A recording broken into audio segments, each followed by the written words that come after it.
Alright, hello everybody and welcome to the stream. My name is Technomagus and today we are going to be running Xenogears for the PlayStation 1. If anyone is there and cannot hear me, please let me know in the chat so that I can actually go ahead and get it started. So I can go ahead and fix the volume, but without further ado, let's go ahead and get started.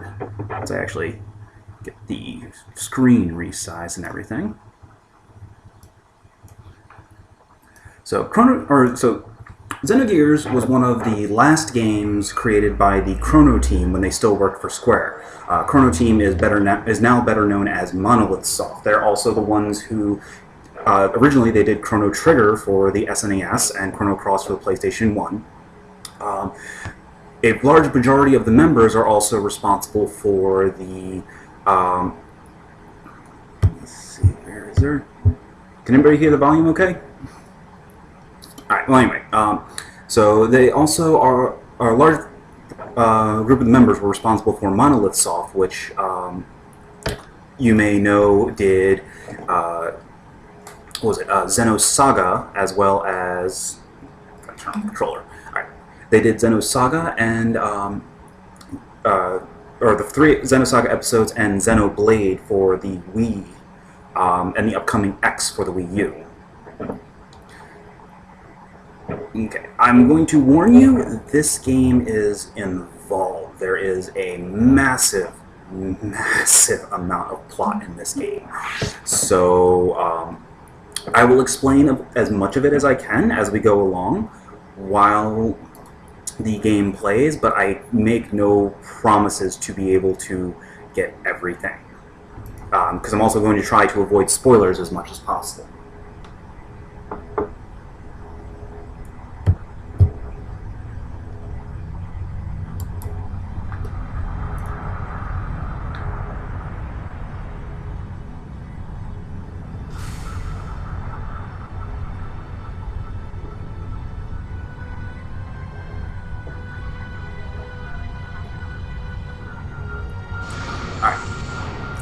Now, what I will say, which is not really that much of a spoiler, Xenogears was originally planned to be part 5 of a 6-part multi-game epic, spanning the storyline, or for the storyline of this series. What we're seeing here is actually a scene from the past, several thousand years in the past, and would have taken place during episode 2 of the storyline. More about this will come into play later, or I'll explain more about this as we get further along in the story. Base code 85 million. 100 million. Its speed is overwhelming. Alpha 1 to raise your central. Access confirmed. Initializing fake net. Disconnected. Activating emergency shelter. Denied. Contamination is spreading widely. Captain. Cut off the cables manually. Roger. Activating self-destruct bolts. Confirming. No good, nothing happened. Omega 1, they are attacking. We can't stop them. 98% of our weapons have been taken over. The autopilot system Faust has been accessed. And its space logic is being rewritten. Ergo area is increasing. An internal plane is forming. Switching to space displacement mode. Alpha 1, confirming transfer of coordinate codes. Coordinates input, coordinate NX128, EZ061. The main planet! Damn. So they're planning on attacking. Engine room. Activate the emergency sealing system. Engine room. Engine room.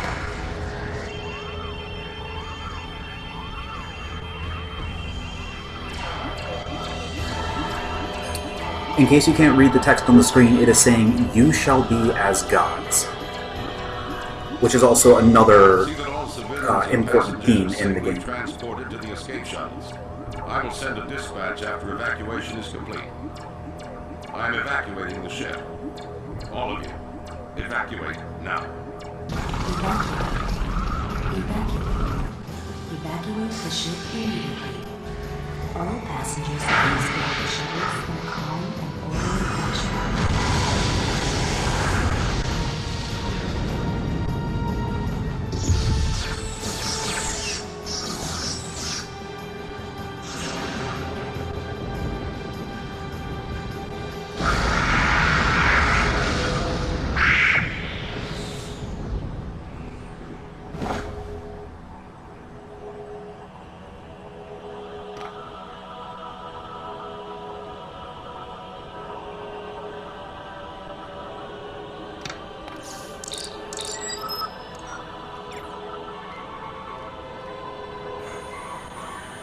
Gotta love the Star Trek sounds.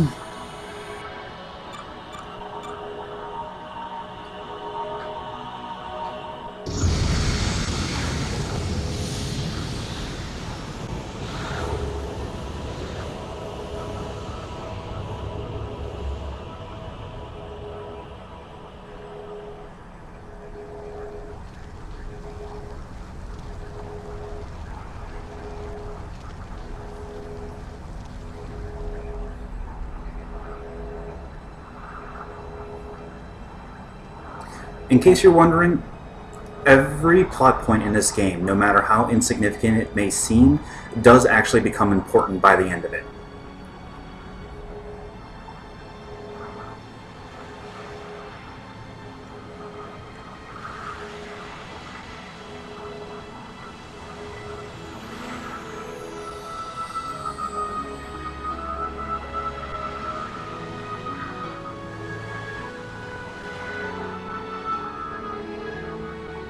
It is a lovely sunrise.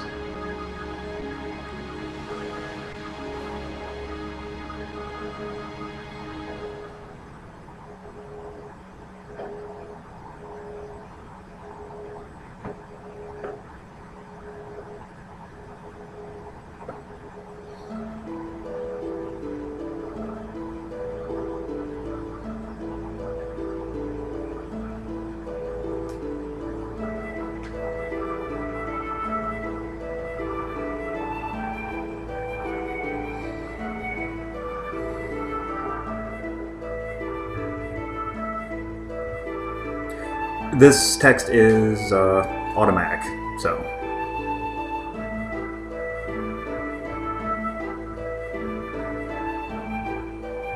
Or at least it should be.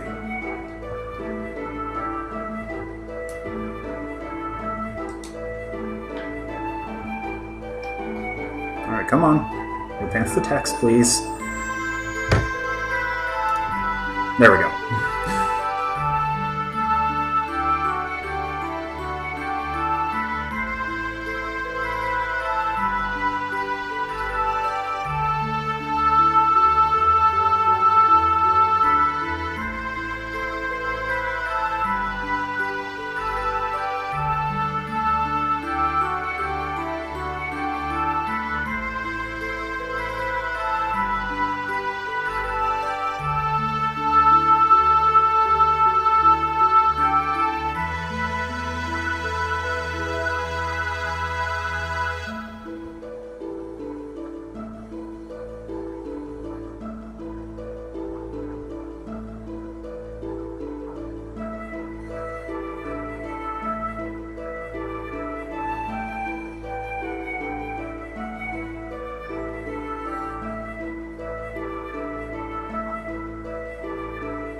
The game does get very exposition heavy towards on the second disc, but the first disc is mostly gameplay, world map, dungeons, and all that fun stuff.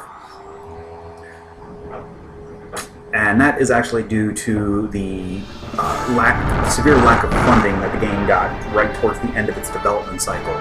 It was originally intended to be a massive 4-disc campaign that was going to be bigger than all 3 of the Final Fantasy games on the PlayStation 1. And there are hints of a lot of the bigger storylines still in the game, but it had to be abandoned. Wow, lag.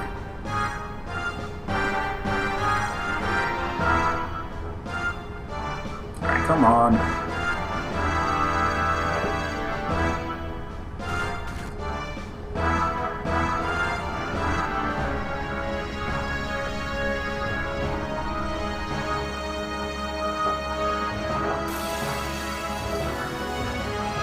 Unfortunately, I guess my computer is just not that strong, but even on the PlayStation 1, the game lags pretty badly when loading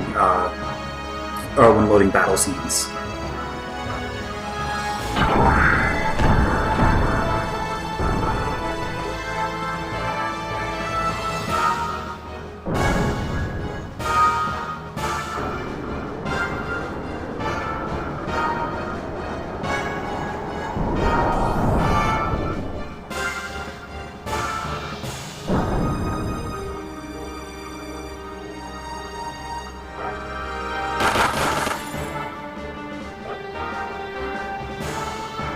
And yes, this is all automatic, or this is all just one big in-game cutscene. Though we will actually get to fight in this soon enough.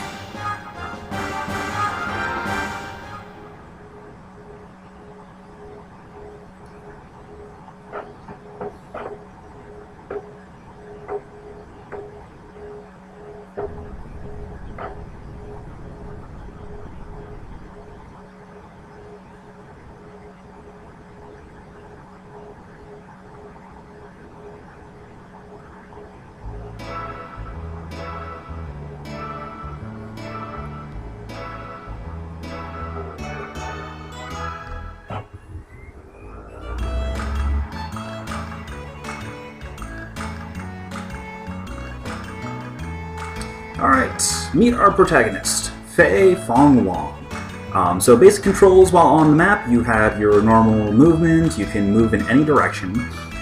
Triangle jumps, which is required for some bits of exploration. Holding down the circle button allows you to run. You can hit X to interact with things.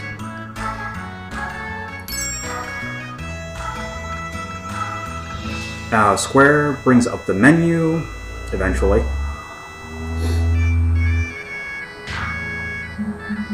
The menu is a bit of a spoiler, considering that it does show the fact that you get gears. That was the giant mech that you saw Fei in earlier, is called a gear. Each one of your party members gets one, and they are basically giant robots. They smash things. So, go for it.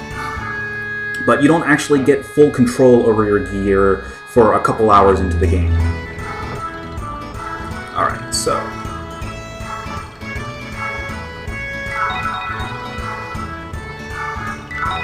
make sure to thoroughly explore Lahan Village, because there is a bunch of stuff in there. Remember what I said?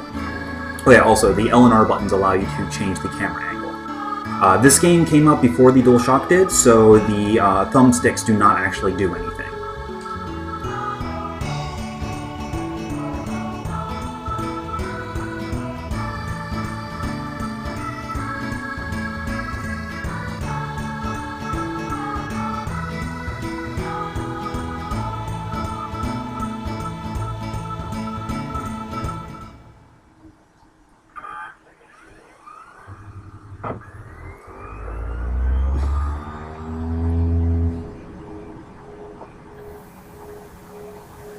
Later on, this scene will be important. We'll get to it when we'll go into it in more detail when we actually get to that part in the game, because right now it is massive spoilers.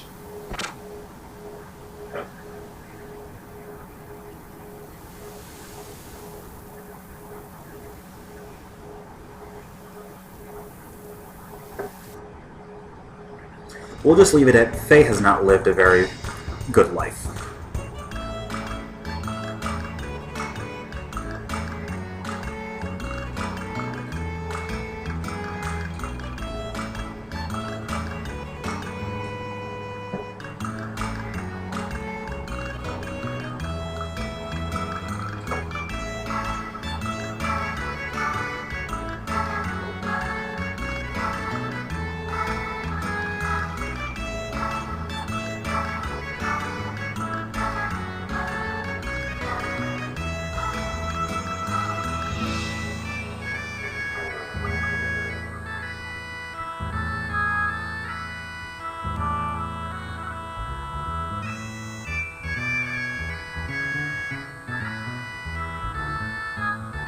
Yes, Fei's friend Timothy, from when he woke up in Lahan Village, is getting married today. Well, tomorrow. So we want to make sure that we get him something good.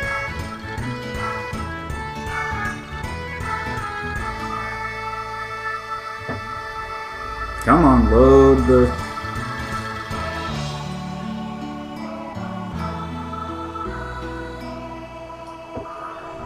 Wow, that's...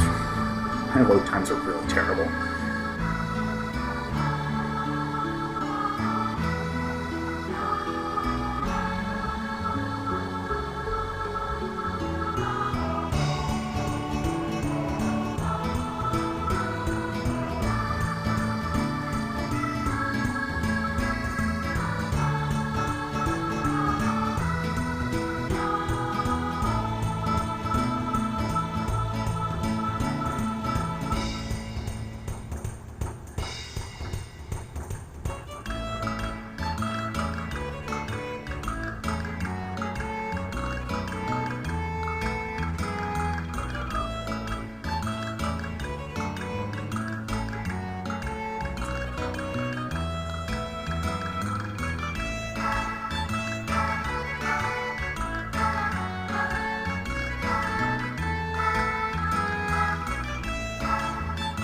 Alright.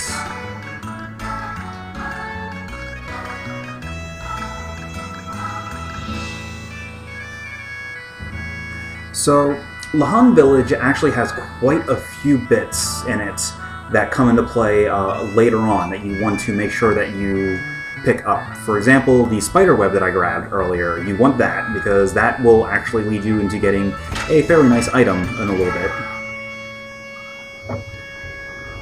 Oh. And this is Alice's little brother.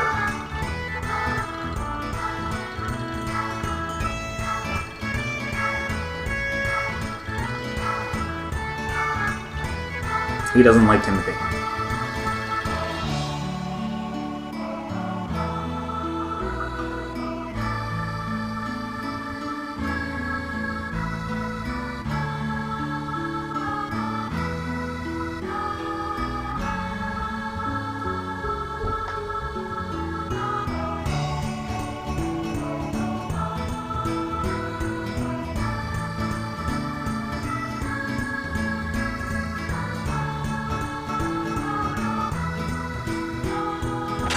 He's such an adorable little scamp.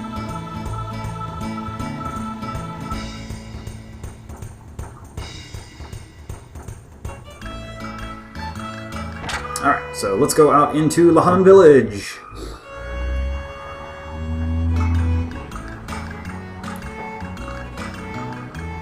So there's quite a few things you can do around here. For example, you can, let's see, over here. That is the cow, what is it, like boar cow or something like that, I think it's called. There's a couple of them in the village.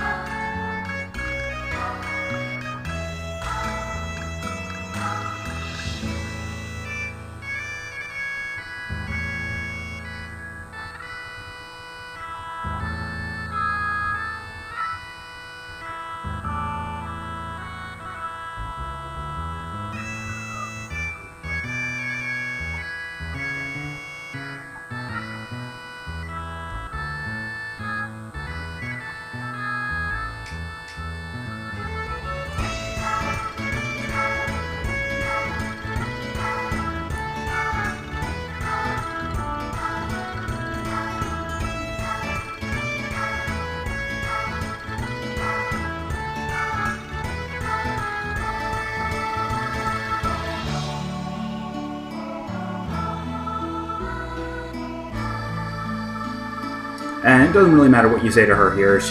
You can go through that. You can go through that conversation anytime. Bear cows, that's what they are, not boar cows. All right, and of course, the well. Let's see what's down the well.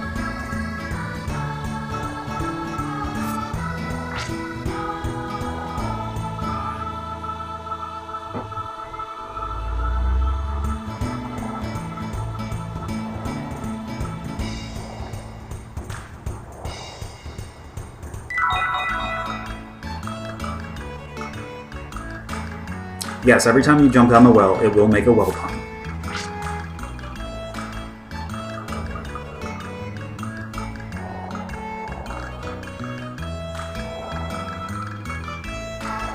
Alright. Maybe not. Let me see. There was something for jumping down the well. Let me see what it was. An eyeball, which is something you can sell later on in the game. You can actually you can sell monster parts like eyeballs and meat and stuff like that to get or to get money, and it's actually one of the best ways to earn money.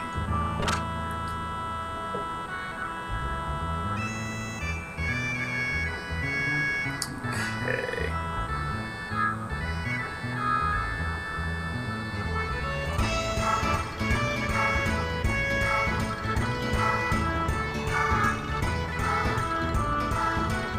Oh, you're a goofball. You can't possibly be. Yeah. See, he's just a crazy old man.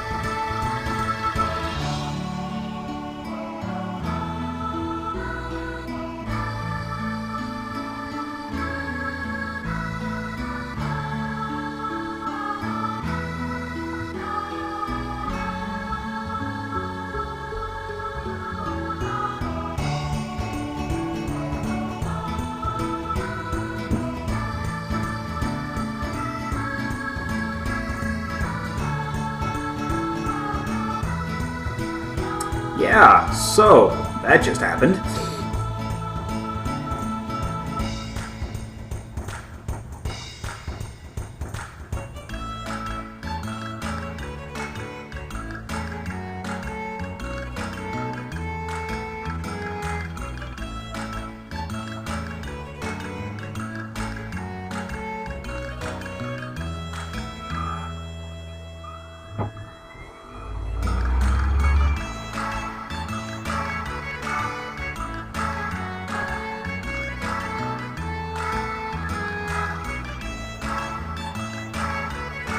This is important because this gives you one of the best accessories in the game at the end of it.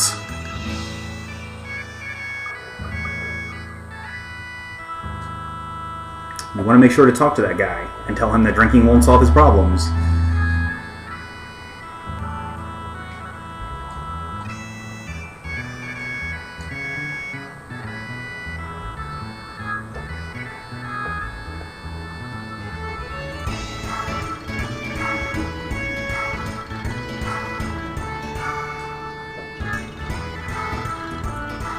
You can walk away from some conversations, not all of them.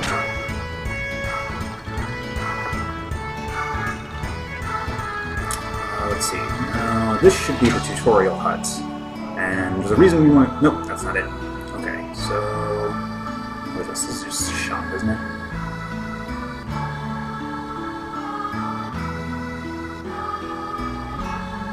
Oh, oops. There he is.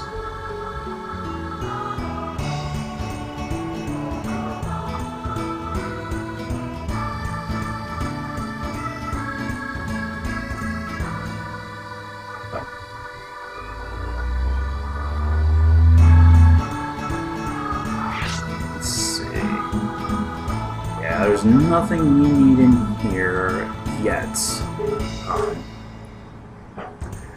You can actually get by for a fairly good while with just the starting items that you get just from exploring the opening area, because a lot of the enemies don't really hit very hard and they're fairly easy to get rid of.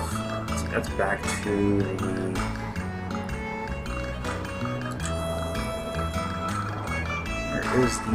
Where is the tutorial hut? No, that's not it. Oh wait, actually we do need to talk to that guy. But before we do that, we should probably save, because there's another important item to get from that guy.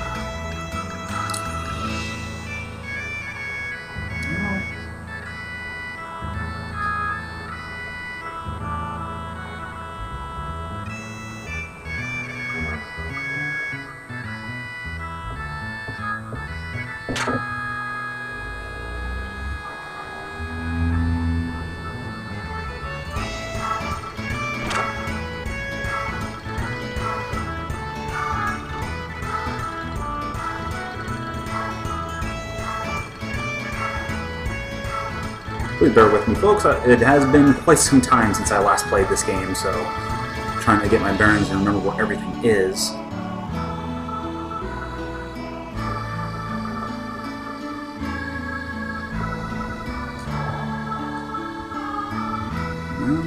Come on, where is it?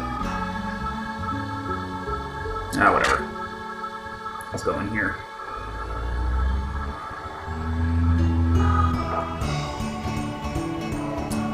Okay, so this is the rock, paper, scissors master. What he does is he challenges you to play rock, paper, scissors. If you beat him 5 times in a row, he gives you a badge. It's one of the 3 badges required to get the best endgame items, or to get some of the best endgame items, I should say. And it's actually really annoying because it's all variants. The way it works is you have about a second to a second and a half to choose rock, paper, or scissors. And if you win, then you do it again, and you win 50 gold every time that you win a match. If you lose a match, you lose your 50 gold. It's 50 per wager. So if you manage to win all 5, then you get 250 gold. 250 gold, which is pretty nice. The way it works is when you throw out your initial, he will either beat, match, or lose it. If he beats it, then you just have to start over. If he matches it, then he'll throw it out. Then he'll throw out another one.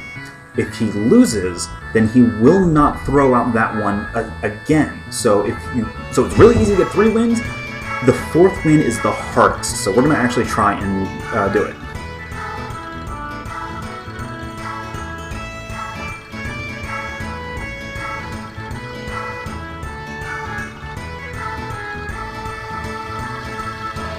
Okay, so now that we beat him with scissors, he will not throw out scissors again. So that means he will only throw out paper or rock. So if I throw out paper, I'm guaranteed to beat or tie him.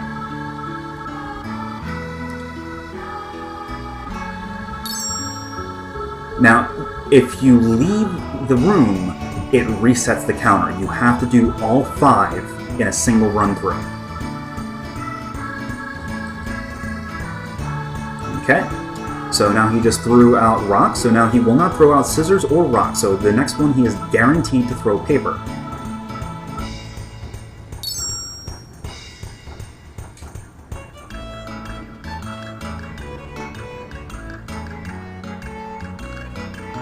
Okay, maybe not.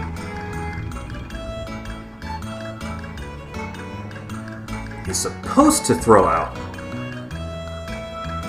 Alright, that's odd.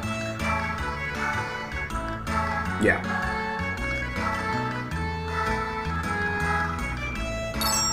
So now the counter's reset. So let's try this again. No. Now he's going to be doing rock or paper for a while, apparently.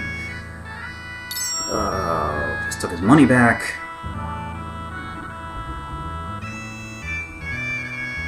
There we go.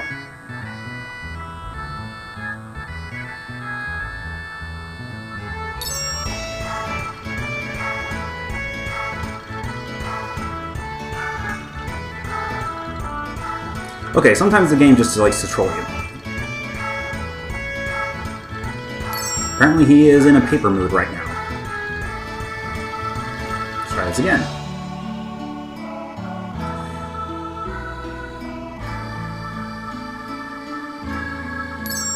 I guess it's a good thing I have all that money.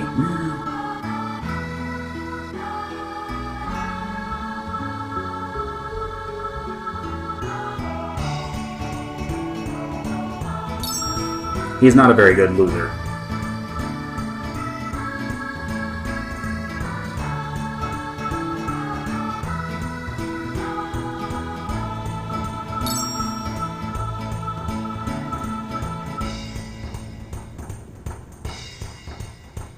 There we go. Okay, so now that we've beaten him 3 times, now we get the hard part. Beating him a 4th time.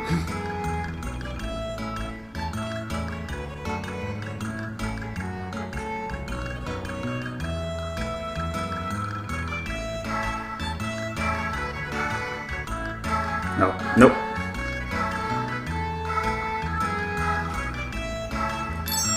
And we just lost the streak, so...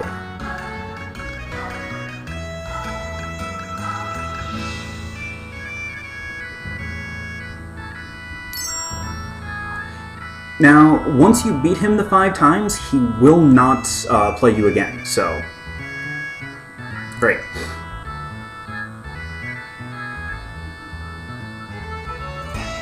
Though, if you want to, you can go,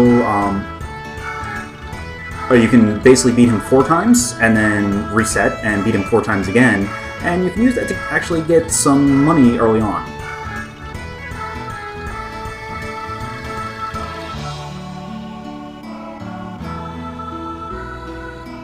And if you notice, Face Sprite actually does the motions for the rock, paper, scissors.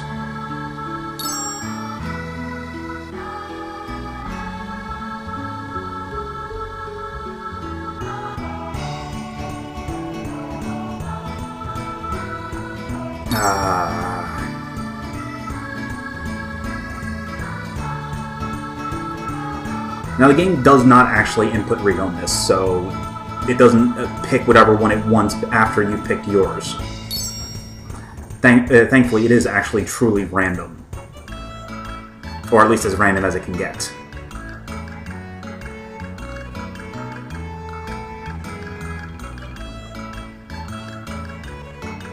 Mostly.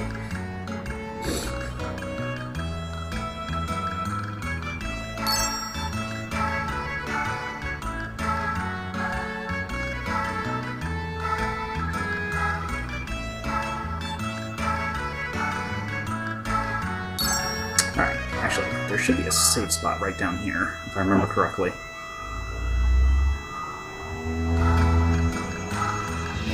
No, but there is something down here.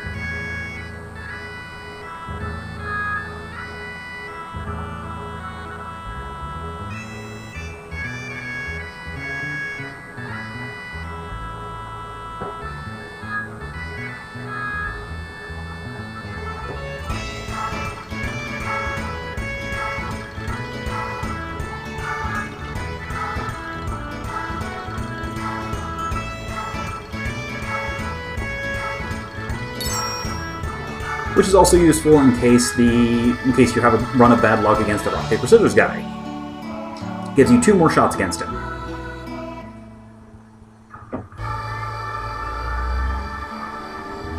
Alright, we'll give one more try to getting through rock, paper, scissors, and if not, then I'll run out, save, and we'll do it again on the next video.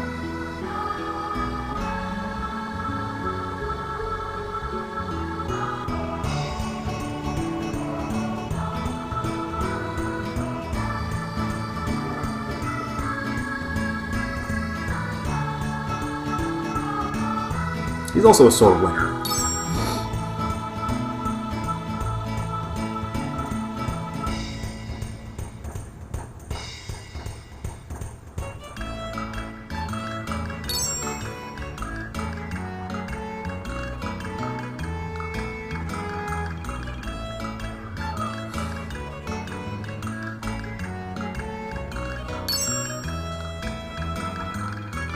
Alright, come on. There we go.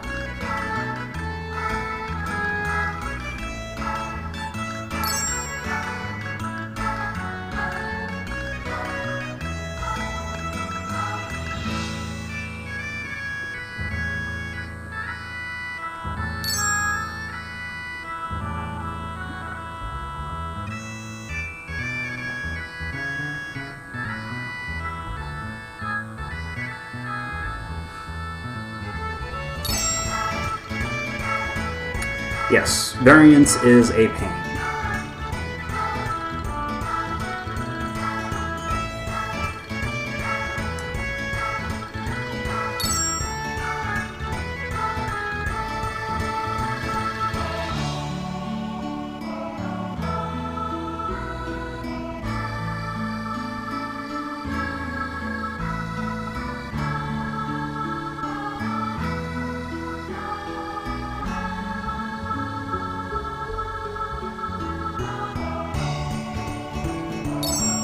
Alright.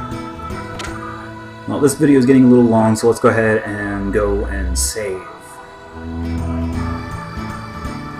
And then we'll continue our quest for rock, paper, scissors supremacy in the next video.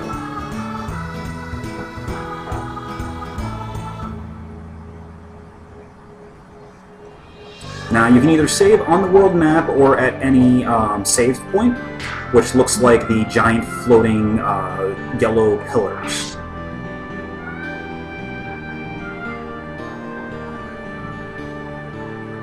Now, one other interesting thing about